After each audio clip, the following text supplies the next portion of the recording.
Today's story is the Great Banana Escape. Once upon a time, in a little town called Snackville, a boy named Peter opened his lunchbox, and his banana jumped out.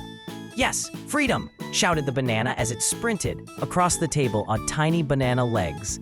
Peter froze. "Hey, get back here! You're my lunch!"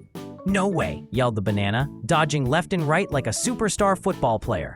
"I'm training for the Banana Olympics." Peter chased it through the house. The banana slid under the sofa. Peter grabbed a broom. The banana shouted, "Obstruction! Red card!"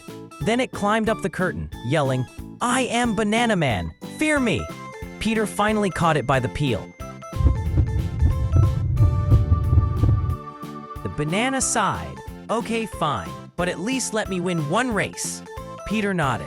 3, 2, 1! So they raced down the hallway. The banana won by 1 centimeter. It did a victory dance and slipped on itself. "Instant karma," Peter said. The banana groaned. "Just eat me already." And that day, Peter discovered that bananas may be healthy, but they're also very dramatic.